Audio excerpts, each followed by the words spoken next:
Hey guys, so glad to be live with you today on Thursday. We have our regular Thursday fave training.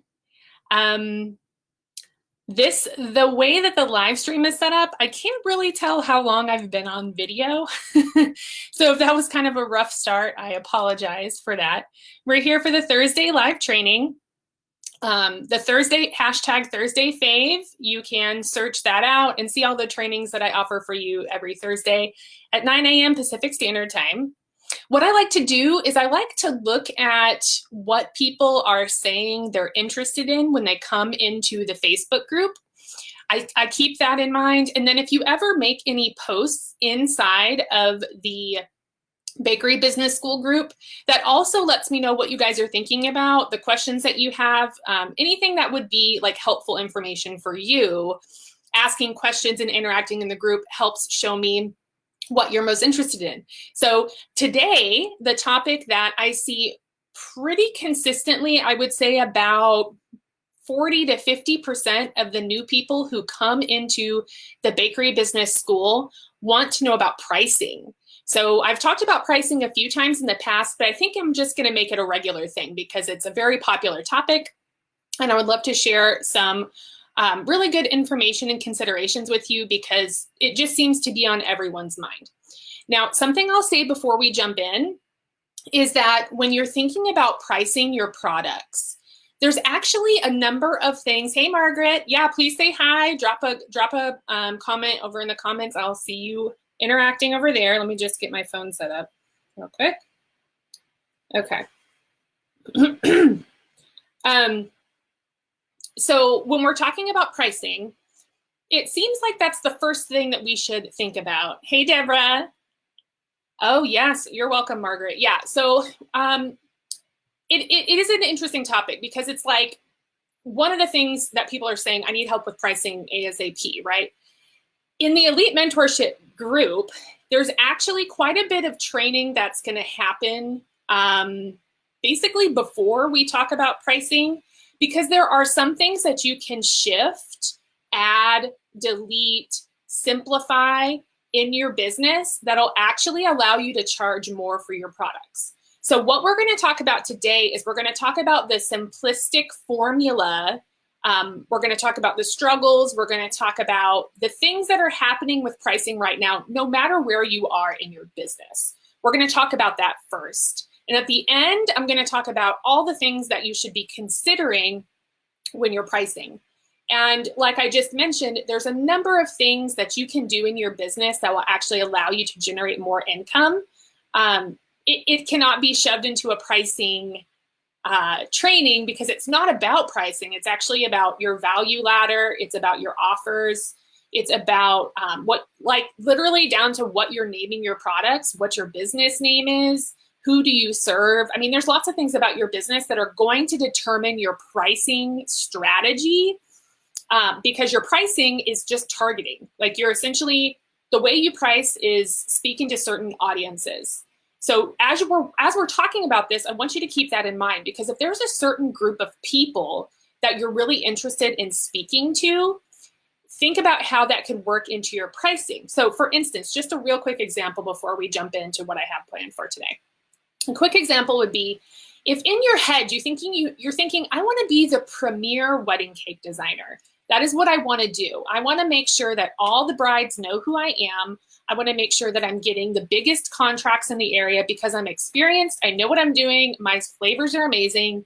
And this is my calling. I don't want to do little cakes. I don't want to do birthday cakes. I want to do wedding cakes, right?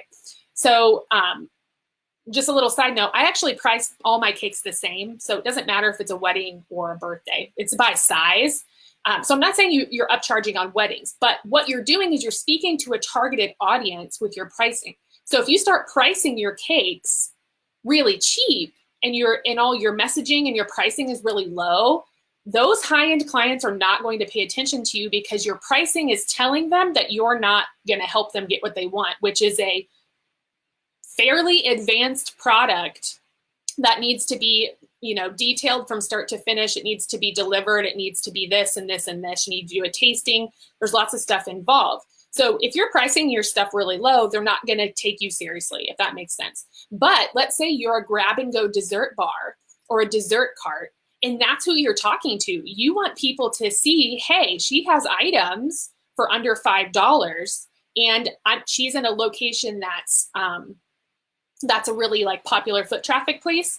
I'm going to go over there and grab an item because I'm not looking to spend hundreds of dollars. I'm looking to spend a few dollars on something that's delicious, right? So that person's pricing is going to talk to a certain audience. I just want you to keep that in mind as we're kind of all getting started on different parts of our business. It is technically targeting when you're pricing, okay? So it's a little bit more than just what are you making, it's who's paying attention to what you're doing.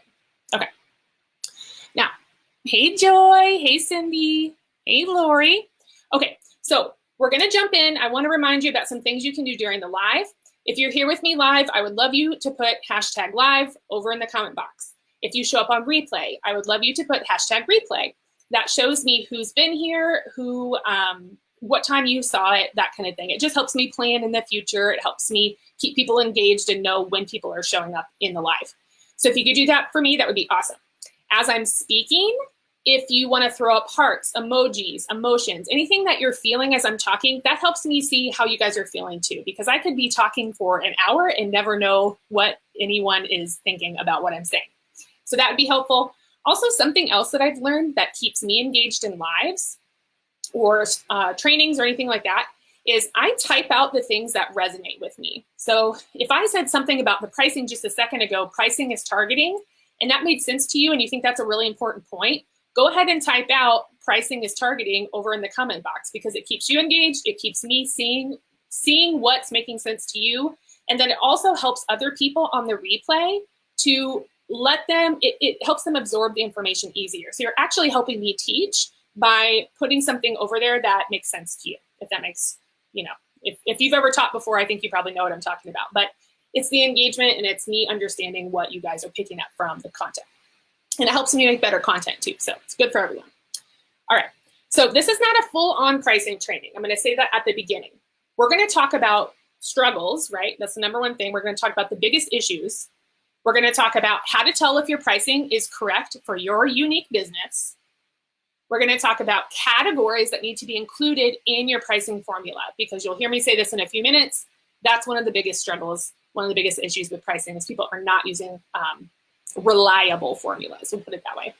And then lastly, I'm going to give you some information on how you can price your products for profit if you want to move further into something else that will give you the steps to do it, okay?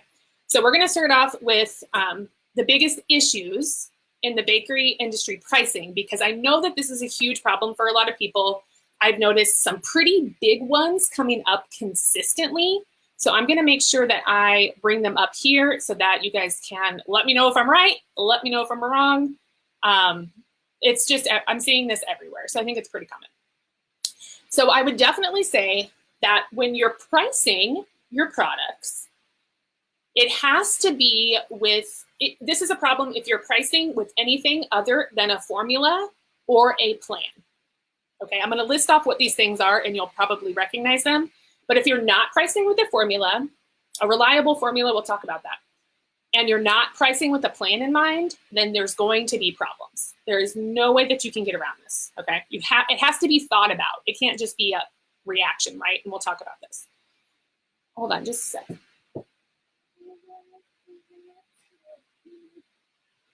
Come in. Come in. My child wants to watch me, so I'm going to let her stand here. Stand right here. Close the door. Okay. Because I'm just at my house, so. All right. Okay, so the biggest struggles, right? No formula, no plan equals problems.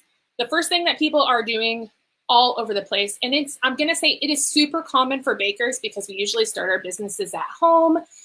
We usually start businesses that maybe are just hobbies at first, and then people start paying us, and then, oh my gosh, it's a business. It just turned into a business overnight. We weren't really planning for that. That's very common with bakers. So what rides into this, though, is people are emotionally pricing, okay? Think about this. So it's if someone asks you for a product and you think to yourself, that's worth about $20. What you just did is you emotionally priced that product. You didn't look at the data. You didn't count numbers up. You didn't time it. You didn't look at any other industry numbers. You didn't look at anything, right? You literally just felt it and said it. And that's emotional pricing. Super common in handmade artisan shops. Not going to serve you. It will take you down. I'm telling you, it's going to take you down. So if that's what's happening, first of all, you're going to give someone an emotional number, then they're going to balk at it and they're going to hustle you and it's going to hurt because it was emotional, right? You just made it up. Like there's nothing behind it. And that's where emotional pricing can really get you in trouble. So it's just not real numbers. So don't do it. The next issue, the biggest issue, is asking other bakers, okay, for their numbers. It might be a way that maybe you're trying to connect or you're trying to like see what other people are doing, but it will never give you a price that works for your business. Like never. Because they don't have the same data as you do. We'll talk about a formula in a little bit, but if you can imagine you had a puzzle and you're trying to put 6 pieces together to make your puzzle, and that's your price, all of their puzzle pieces are shaped differently. There's absolutely no way that their puzzle pieces can be the same as yours because they're not you. They don't run your business. They don't buy the same stuff. They don't work the same. They take different amount of time. They have different utility bills. They have different business growth outlooks. Like it just cannot work for you. So if you're getting your information from other bakers, it's like a super popular thread that I see in all these baking groups I'm a part of. It's not serving anyone. And in fact, you're going to see some older bakers, some people who have had businesses for years, show up and tell the other person to just do the math because they know that it's hurt them in the past. And it's hurt me. I mean, I don't know. I didn't really do a lot of this at the beginning, but I worked in bakeries for a long time. So I sort of saw it and was able to get out of that. So just keep this in mind, okay? All right. The next issue is going to be estimating. So this is when maybe you've done a little bit of math, but it's just lazy. Like you did some math, you didn't count everything up, and you looked at this product and you looked at that product and you just estimated. You're like, you know what? I think that's probably about $15, or I would say that's like $300. You're estimating.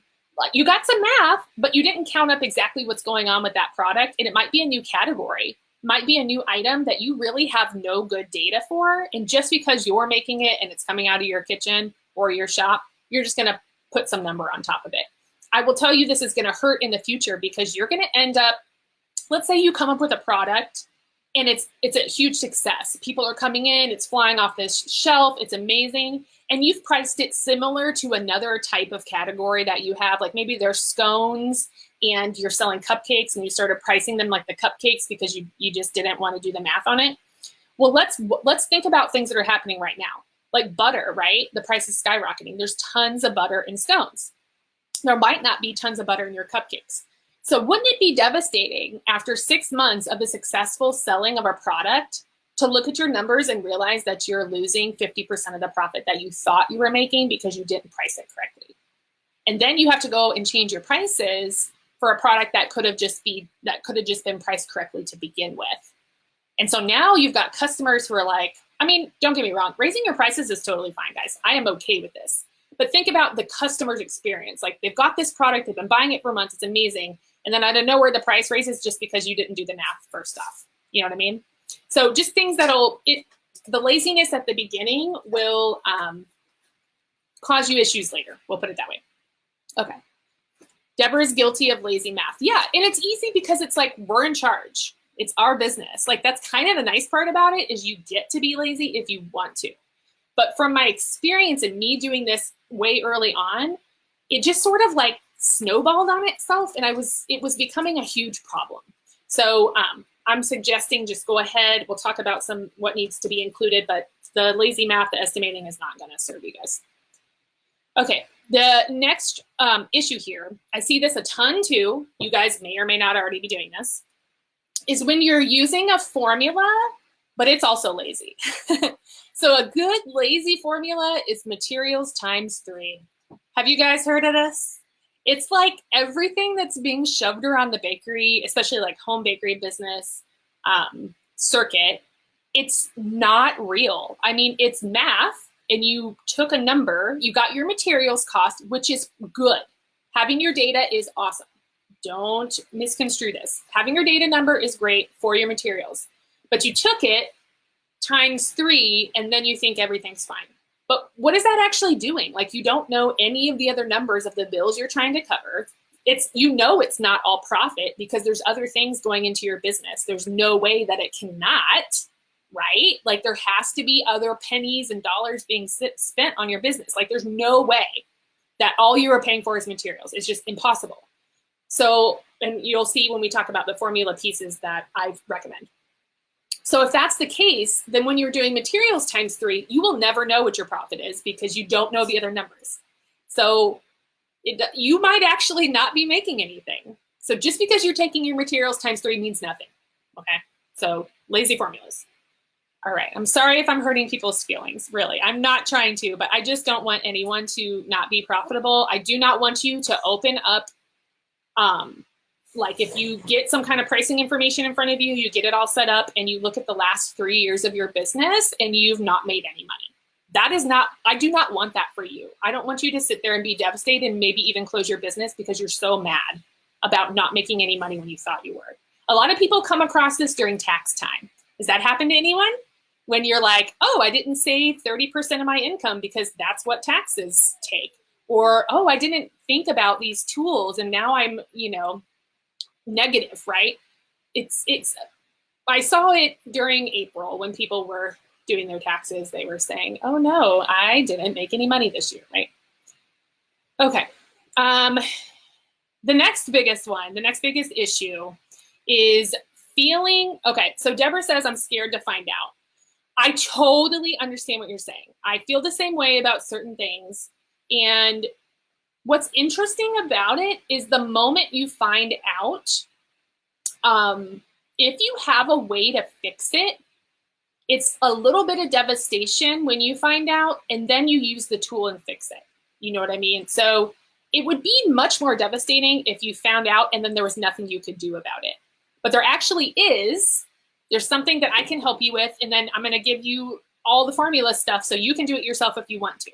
Okay, so like you can fix it, and it's one of those things like you're opening a door and you don't really want to look inside, but you know you have to. And it's just something you have to do if you want to run a business. If you want to have a hobby, hobbies cost money. That's the difference, right? Hobbies cost money, businesses make money. So you just got to choose which one you want to be. You know what I mean? And then figure out where you're at with the numbers, accept it, fix it. If it needs to be fixed, who knows? You might be okay. We'll have to find out. Lori says, I'm going to go hide under the covers now. Yeah, yeah, it is. It really does feel like that sometimes. Business is like, it's a lot of taking risks and it's a lot of trying to, for me, I'm really into like growth and positive growth all the time. So I've read a bunch of books on this and I try my best to, if I make a mistake, I have a few minutes of like being mad and like blaming myself and all this. And then I try to turn it around in my brain and think, okay, well, at least you know about it and at least you can try to fix it. And if I can find a tool to fix it, that's even easier. But it allows me to just like quickly say, ugh, I'm really mad. And then be like, how do I fix it? And then fix it, So I try to just move through the stages of grief, essentially, kind of quickly so that I don't have to like ruminate in it, because nobody likes that. Nobody likes feeling that way. Late, but live. Yep, Heather's live. She got here on time. Well, a little late, but she's still here for most of the juiciness, I think. You might have to do the replay because I've done a bunch of the struggles already and you might be interested in that. Okay. Okay, so the next issue is, I'd be surprised if, I think everyone goes through this. I have never met a business owner that doesn't feel this way sometimes, but this is really kind of big in the bakery world because I think a lot of us are kind of people pleasers at the core. We love to bake. We love to give people delicious things. We love to see the reactions. We love to be a part of people's lives, right? It's like a big part of the industry. So you have to care about people to want to do this for the most part. And I think a lot of people that are like that naturally, they have this problem where they think, I'm not good enough, right? I'm not good enough to charge that. I'm not good enough to have a business. In the business realm, this is called the imposter syndrome. And it's like everybody has it. So every single person that you've ever seen that has the biggest house in the world, that's in movies, that is, married to the most beautiful person, all of these people experience this. They do not believe in themselves all the time. They think they're not good enough sometimes, right? Including us and everyone else in the world. So every single person has felt this way. But what I'm going to mention is that you're not alone and you are worth it. So don't second guess this. Like, your time is worth something. Just because maybe you're not super experienced, or maybe you've just opened your business, but you've done it for a long time, but the business is new, or maybe you've owned your business for a few years, your time is worth something. As your experience goes up, your price goes up, but your time is not worth zero. You are a person providing a custom service or providing a service for another person, and that is worth dollars. All right. So unless you're using this experience as a way to learn, and you've told your customers that you don't want to charge anything because you don't really know what you're doing, that's a little bit different, and that's like market research. But if you are running a business and you know how to provide the product that the person is ordering or the person is getting from you, then your time is worth money. And you will decide what that is once you work with your formula. I would suggest it goes up every year with experience. But I just want you to know that if people are pushing up against you for pricing, it's probably more of like a boundary communication issue. But that's not about you, that's about them. That's about them being unable to understand value and understand a handmade product. Some people have literally never made anything with their own hands. I know that sounds insane for bakers to think that, but I teach painting classes, right? I have met people who have never held a paintbrush before, and they are adults. Like, to me, I'm thinking that is wild. But to them, that's normal. They just don't do it. You know what I mean? So just to let you know, you are worth it. You're working for someone else. You deserve to get paid, period. Right? Okay. Annalise says live. Oh, I'm going to go back in the comments real quick. Deborah says, what if I found out my numbers are way off? Then I have to raise prices with my weekly customers. That's scary. One of them tried to get my prices down. Okay. So here's what I would suggest about this. The first thing to consider is that if you own a business, it's not your job to eat loss. It is not your job to eat loss. Normally, businesses will share loss with the customer or push it onto the customer. That might sound bad, but that's the way businesses work because they need to keep their doors open. So an example of this would be inflation, right? So you're getting funds to run your business, but then your supply prices go up because of inflation. The gas prices go up because of inflation. The grocery bills go up because of inflation. Your payroll goes up because of inflation, okay?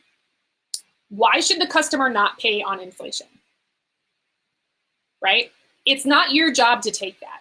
Now, you say that you have weekly customers. That's you're always going to have customers in your business. And if they're not willing to follow along with inflation and you're raising prices based on your formula, then they may just not be the customers that need to go forward with you in your business, right? Because you're targeting. So it's possible that your current prices are targeting a market that's not sustainable for your current business. You can imagine a person selling a really expensive product for a really cheap price that isn't sustainable, and they will end up closing their business because they cannot pay for their business. But let's say they had a product, it was really awesome, they decided to raise the price, either they explained it to their audience or they didn't, and there's people in the audience that are saying, I value this person, I value their product, and I'm willing to pay more for that product so that I know I can have it in the future. This is just the same as Prime membership going up a few dollars, right? Like, I think last year they raised it by $10 or something. Think about how everyone has Amazon. Think about how much money they made just by raising it $10. But we stayed with them because it was a valuable service that I want to keep. You know what I mean? So I know that you've just joined the Elite program. There's the value ladder training and the offer versus product training from last month. If you have time, I would like you to look through that, because that's going to help you raise the perceived value of your product so that your prices can match it. And like I mentioned, if you end up losing a customer, that's how it is. So it's not personal, and these people are your customers, but it's not your job to take down your business to care for them. Okay? All right. And then the person that tried to get your prices down, they don't value you. They are bullying you. That's what that is. So sometimes it's because we don't put up a big enough wall, which is really good that you're in this month, because we're doing the communication, and we're going to talk about crucial conversations and how to put up your walls so that when people come up to them, they know exactly what to expect and they're not trying to push through your boundaries all the time. Okay. Joy says, have you ever had a customer say to you that they will buy all the supplies and materials to cut back on the price of their cake? Okay, Joy. So yes, this was very early in my business when this first happened. And I contemplated it, but then I decided that, first of all, I wasn't willing to bring someone else's food supplies into my home. That's not sanitary. I wasn't going to do it, especially since I was making products for other people. And secondly, that is not my service. So I don't sell piecemeal cakes. I sell finished design cakes that are made in my home or in my shop from start to finish. What I would suggest is, that's just a huge mess. That would be a hard no for me. I appreciate their creative idea, but that is not the service I provide. Okay. Lori replying to Joy, or they tell you they'll supply the cake cupcakes and ask you to decorate them. I've also been asked that as well, kind of like a similar mix of questions. It really depends on what you're doing. Like maybe, so if I can make it in-house without sending anything out or bringing something in that's not from my business, then I'll do it. So if they have cakes and cupcakes or whatever, if they want to buy like fondant toppers from me, I'll make the toppers and sell it as a product. But the service does not include anything to have to do with the cake and the cupcakes. Maybe they want to buy a bag of icing from me and buy a tip or something like that and do it at home. That's okay too. I'll do what I can with the services that feel good to me and the services that keep my home sanitary from other people's products. Does that make sense? Okay. Yeah, Deborah, it is. And it's like everything in business, it can be a little painful to move through transitions, but we can talk about it more inside the Elite program to like figure out how exactly you want to go about it. They order $600 a week, so that's great. Yeah. So what's good about this is you can actually get look at the pricing formula information, and then you can figure out how off is it. And you can, if you do the same thing for them every week, make sure you're timing it, make sure you're calculating everything that's going into it, so that once you have all your information out, that particular order may be okay because of the volume, right? There's ways that you can cut back on time, which is labor fee, to make something balance out if it's enough product. And we can talk about that later, but I think you probably know what I'm saying there. No for me too from Vanita. Yeah, no, it's not gonna work. Okay. And then the last thing, which I've been mentioning over and over, is someone that has no formula at all. So the materials times 3, not gonna work.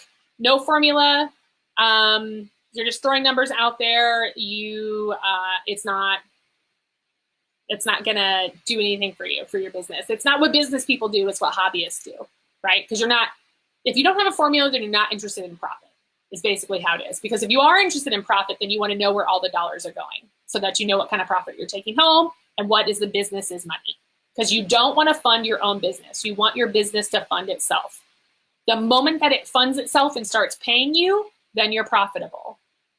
And then there are even people who have a different view of this, where they feel as though they should have all of their business paid for, and then they should receive a wage, and then whatever is on top of the wage is considered a profit. I've worked alone, so I consider all of it profit because that's what's going into my bank account. There's a different part of the formula that I'll mention that's a business growth part, which is what you set up to grow your business. So it's a little bit of a different way to think about it, I imagine, than some of the people who are paying themselves wages. And you can think about it differently depending on how you set up your business structure. But that's the way that's always worked the best for me. Deborah says, thank you. You are very welcome. Hallelujah, Autumn. Yeah. Okay. Let's go down here. So another question we had, do you sell the formula or spreadsheet? Yeah, Vanita, at the end, I'm going to tell you what I do. I'm going to give you some steps to do it DIY if you want to do it yourself. At the end, I'm going to give you a link if you want to use the course that I already have up, which is called Pricing for Profit. It literally takes you step by step through what I'm going to describe. It gives you the spreadsheets, the charts, everything to fill out, videos, all that kind of stuff. Okay. So the next point was, how can I tell if my pricing's right for my business? Okay. So from everything I said, you probably have an idea of the answer to that. So pricing is correct for your business if you use data. If you use your own personal data, you might need to revamp it every year. I don't know, every couple of years. If prices for supplies change, if you want your income to change, whatever. But it needs to be your data. It cannot be from somewhere else. And it has to be thorough. And I'll talk about the sections that you need to look at. There's literally no other way to do this, to get the correct pricing for your business. Right, we talked about your time is worth money. You still deserve something, even if you're just starting out. And as I mentioned before, I suggest raising your prices for your experience every year or two. So if you're running your business after year one, then your wage or your profit or whatever is going to go up because now you have more experience, right? Alrighty. So for our third question, it was, what are the categories that need to be included in a pricing formula? Okay, so if you have a pen and paper, this is where you can grab it and write this stuff down. These are everything that I include in my course. In the course itself, you get the charts and you get everything laid out for you, so it's easier. But if you're a DIY person and you want to do this at home, please do it, because I want you all to be making profit. Like, I want your businesses to succeed, like hands down. Bakers are needed. This is something that's really close to my heart. I think it's a great skill to have, and we need to make sure people are able to keep their doors open. Autumn says, having a business degree, it drives them crazy when people aren't aware of the money they're putting into their businesses for no other reason than caring that they are losing money. Yeah, and you know what's so interesting is I actually talked to a person probably a couple months ago. I saw a post that they made with their cookie prices, like drop cookies, and it wasn't like correlating with the price was too low, essentially.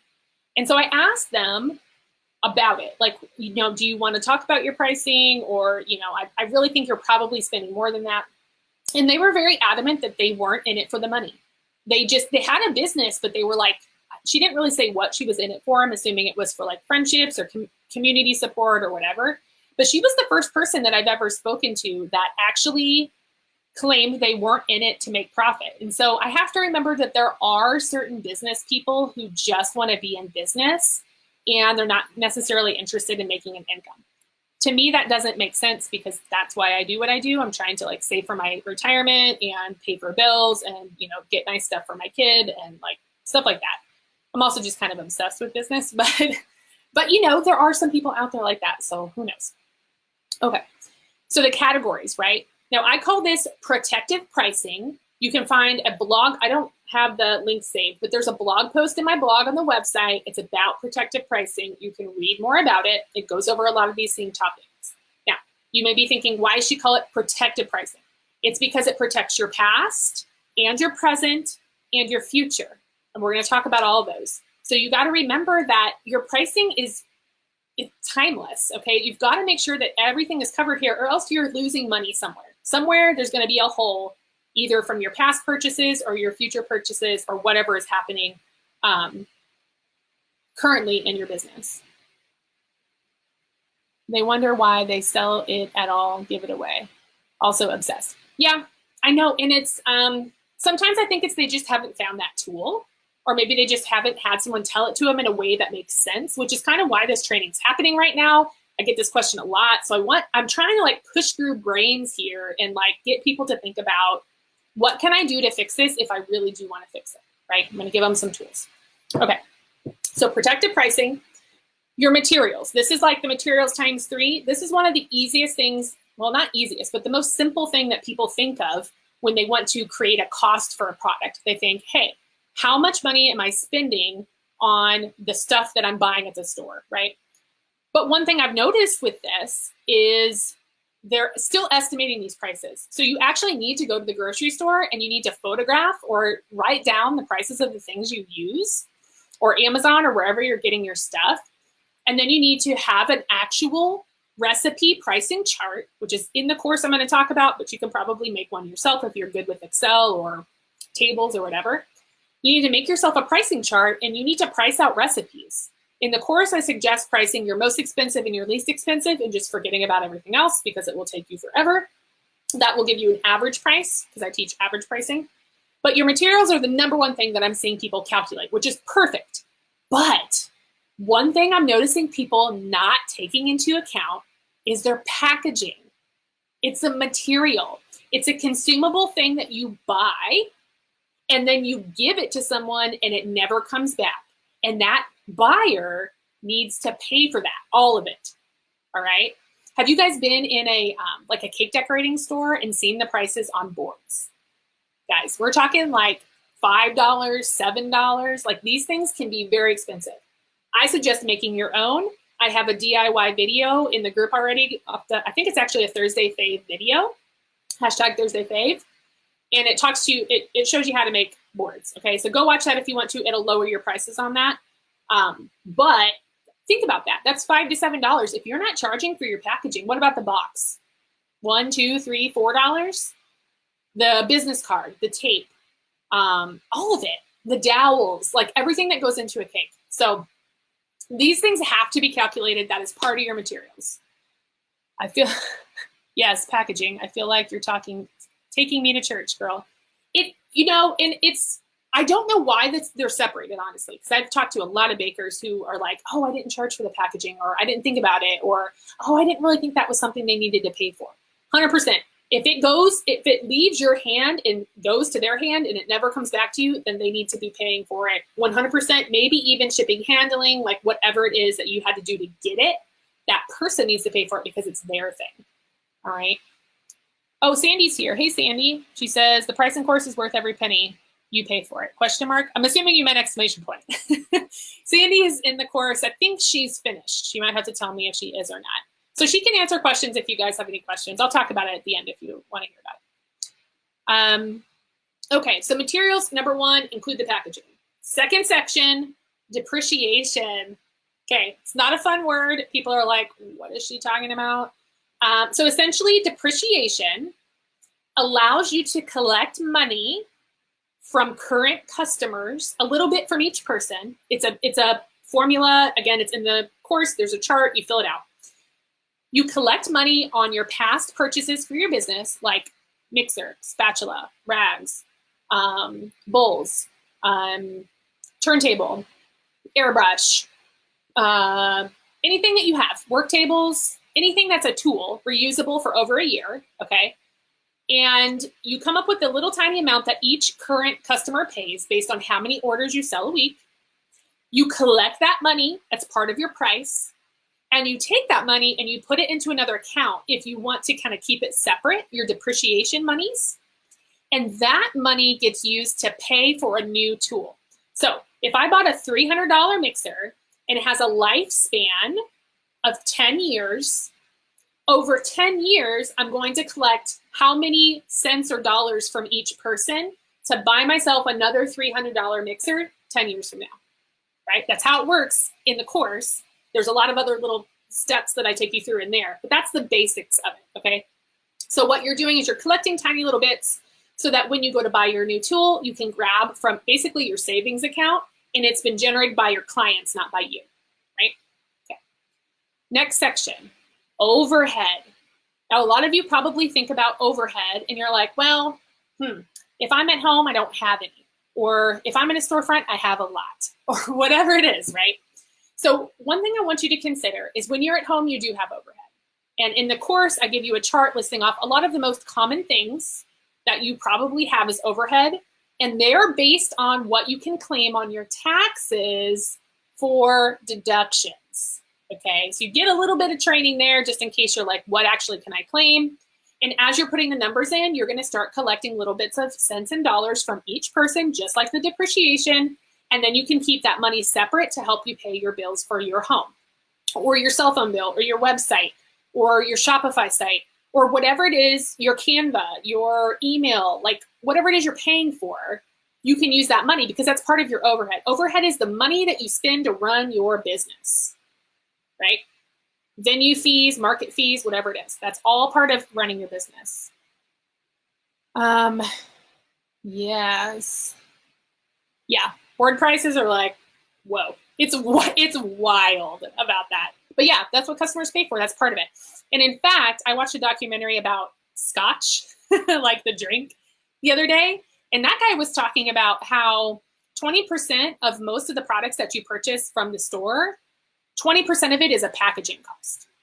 So if you think about that with your products, and if you're not charging anything for the packaging, then shoot, you are paying quite a bit out of your profit to cover that packaging. So yikes. All right, we talked about materials, depreciation, overhead. Fourth, I have 5 total pieces of the formula. The fourth piece is your profit. You can do profit margin, you can do hourly wage, you can do it however you want to, okay? I take you through profit margin and wage choices in the course so you can kind of pick which one works for you. And it depends on how many people work for you, how much do you want to make. I also mentioned some things in there that you're going to need to keep in mind about taxes, which is like the 30% paid in taxes on your income after deductions. I'm not a tax expert. This is just for educational purposes, but there's going to be some information in there that's going to help you basically plan for the future because you're going to be planning for tax season, right? So you got to think about that when you're thinking about profit and wages. Okay, the 5th section of the formula is one that is almost always left out of every single formula that I've ever seen, and that is your business growth fund. So what this is I suggest a 10% charge. It could be a different percentage for you. But after I come up with my cost based on the first 4 large sections, at the end, I take it times 10% and I collect a little bit more money on the end, which goes into a business building fund. So let's say you wanted to order yourself a personalized chef jacket or a banner, or you really want to get that website made, or you want to, it's upgrading your business. You want to partner with someone. You want to buy a new tool. It's things that, it's basically like a fund savings plan for your business. Consider it business growth. So that's kind of a little different than depreciation. It's different than overhead. It's different than profit and wage, right? It's basically like if you have a savings account for your kid, it's like that, but it's for your business. So I tack that on the end for my pricing. And then I have this chart that I fill out every time I make a sale. I know what's happening. I know all the costs. So at the very end, I can see what is my actual profit? And is it worth it to me to continue to sell that product? Do I need to raise my order minimum? Do I need to change pricing? Do I need to get rid of the product altogether? Do I need to put it into a bundle? Do I need to make it seasonal? What is it, right? You can make a lot of choices once you know the numbers. And it's actually really liberating because then your business starts working way better. It's like good. So it's a little devastating when you find out, then you fix it, and then it's way better. Okay. Not seeing any other comments there, so I'm going to move on to, that was all the sections of the pricing. If you want to DIY it, that's what you need to have in it, okay? Now, let's see. If you want to be able to pinpoint this pretty quickly, I'd suggest getting into the course that I offer. It is a paid course. It has a lifetime access, and I have a coupon for May, which I'm gonna share here for you in case you want it. It's called Pricing for Profit. It's called the Bakery Business Guide. I'm gonna type all that so you can see it. Bakery Business Guide, Pricing for Profit. And I've described it quite a bit already in the live, so I think you probably, and it's part 2. This is actually, I have 2 courses right now. One is Plan for Success and one's Pricing for Profit. So this is the code for the pricing one. And if you have any questions about this, go ahead and put it in the chat. You can send me a private message if you want to. It's a really great course full of high-end video and audio. It's going to be me teaching the whole thing. It is up on udemy.com right now. So it's a different platform. It's not Facebook, it's not my website. It's on Udemy. And this will get you, I'm gonna write that too. It retails for $200, but I have a special coupon on it for May for $50, which is a really good price for something like this. Like I mentioned, it's got lifetime access, and this code is valid until May 28th. So you can take a look, you can see once you get it, you can just start right away. It does include printables and stuff, so you might need like a printer or something to print some stuff out. All the charts and everything. If you don't have a printer, you could at least look at the charts and kind of, you can transcribe it onto a notebook. But everything I went over here, there's a video that goes over the struggles again, just if you want to make sure, you know, everything's set up. There are steps that take you through even like how to weigh ingredients, how to use a kitchen scale, which is going to be something that you need for the course. I really super suggest taking your recipes and turning them into weight recipes. If they're like 1 cup, 1 teaspoon, that kind of thing. And in the course, I actually am able to show you by making the information that you need for your pricing chart, your average pricing chart, you are then going to be able to take that recipe and multiply it. So you're actually going to figure out how to get your recipe down to 1 cup of batter. Okay, so let's say it's like a 14-cup recipe. You're going to do the math to get it down to 1 cup of batter by weight, and then you can multiply that by however many cups you need. 2 cups go on a 6-inch pan.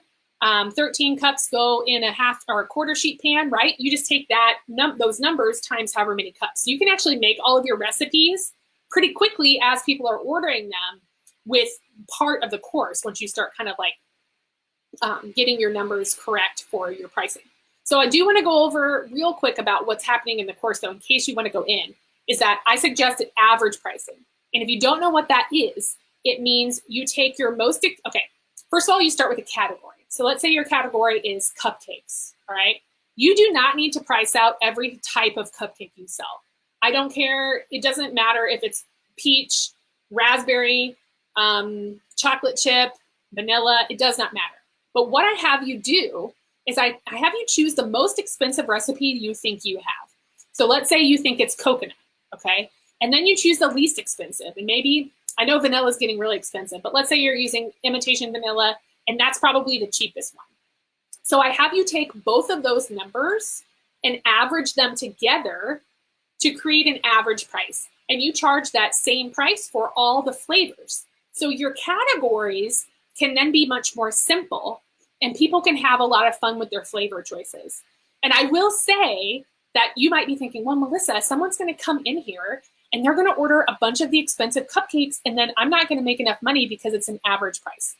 But I've used this for so long, and every year at tax time, I'm like, okay, I'm looking at my materials cost versus my projected cost, and it's almost always on very close point to what it would have been otherwise. So my projected, because I'm using average prices, and then what did I actually spend based on like receipts and numbers? And they're very close, but because it's an average, right? A lot of people are very basic. They want basic vanilla with basic vanilla buttercream. They want chocolate. You know what I'm saying? Like they're not really super interested in the really crazy flavors with nuts and lots of chocolate and the things that cost us more money. So it really, average pricing really does work, and it has worked for me. So that's why I suggest it, because it's a lot easier on you and it's a lot more fun for your clients, because then they get to come in and say, I pay $40 for a dozen cupcakes from Melissa, and I get to pick any flavor I want for the dozen. It's so fun. I get a different flavor every time. And in their head, they trust you more because the price is the same. You're not nickeling and diming them. Oh gosh, you want cream cheese icing? Okay, well, I have to charge you another quarter. And oh man, well, you want red velvet instead of chocolate? Well, now I have to charge you another $1. People do not like this. They would almost rather pay a little bit more all the time than have to be nickeled and dimed back and forth. That's at least how I feel as a customer. I'm assuming a lot of people feel that way as well. One other thing that's going to save you with this is if you ever have a person, and this is really common with weddings, if you ever have a person who comes to you and says, okay, 3-tier cake, vanilla, chocolate, strawberry, and you've got everything going, the pricing, they've paid for everything, and then they come back to you and they say, hey, can I change the flavor? And you're like, sure. and they said, okay, I think I want to do all red velvet or something that maybe you're charging more for. Now you have to look at the quote. You have to re-quote everything because you charge different prices for flavors, different fillings or different prices, whatever. And then you have to go back and either charge them more or refund them more. And that can be super annoying. So I suggest same pricing, average, gives them a lot of choices. You're going to charge for every piece of the item. So you're going to incorporate money for fillings and money for flavorings, right? The average prices of all your icings. And then it just becomes a lot easier to price and a lot easier for your customers to order from you. And they like it more. It's a lot more fun. Sandy says, grab it. Yes, girl. And like I said, you guys you can comment here on the video. You can send me a personal message if you want to talk about it.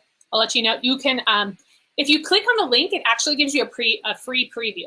So if you click on it, you can go see what's going on. You can see the syllabus. You might even be able to see reviews about it. I think it's got like 4.9 stars or something like that. People really like the course. So definitely ask me questions if you have it. Vanita wants to buy it. Yeah, please get in. I'd love to have you in there. That's in US dollars though. So for us Canadians, it will be like, yeah. So Udemy, the nice thing about Udemy is that they do sell all over the world. So I actually have, I'll have to recheck. I forget how many countries it is now. I think it's like 17 countries people have taken it. I'll have to look again. But yeah, it's going to be slightly more just depending on where you live. It's all in the dollar, $50 US. You're right. I should probably edit that later. But 50, yeah. Totally worth it though. Yeah, that's cool. It's cool that you're late. You can go ahead and you can watch the replay once they get off here. It'll be up in the group and you can watch from the start. What's your opinion on rounding prices? For example, if you calculate everything out and your perfect price for a cupcake is $2.87, I always round up because of inflation over the year.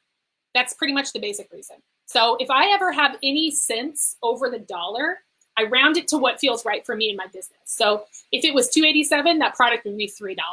If I'm okay charging 50 cents, then it would, and let's say it was $2.15, then it would be $2.50. I hope that makes sense. Okay, cool. All right, I'm not seeing any other questions, so I'm gonna go ahead and pop off. I know this was a fairly long Thursday Fave training, but I hope it was helpful for you guys. I know pricing is just seriously one of the hardest issues to think about. I will again suggest if you decide to get in the course, cool. If you don't, that's cool. If you think to yourself, I'm ready to figure out how to actually raise the perceived value of my business because I want to take a course or I want to raise my prices, but I don't know how to do it and feel good about it and make sure that my messaging is targeted and make sure that I'm talking to the clients who will actually pay me. That's what the Elite Mentorship Program does. So to get all of that well-rounded information, you're going to need to be in a program where you can actually speak to me and the other coaches on a consistent basis because that's how you get to that stage. So just pricing, take the course. If you want that in-depth help, I would suggest the Elite Mentorship Program, which opens on the 1st of every month. So June 1 would be the next time to enroll. If you want to get on the wait list, you can send me a message. I can probably post it up here as well. Again, not the basis of this. I'll just post it later. Not the basis of this live, but it's something to mention if you guys feel like you need some more help with it, because I understand. You're welcome, Annalise. Oh, Margaret says, when working from home, how do you differentiate baking supplies for the business and for home?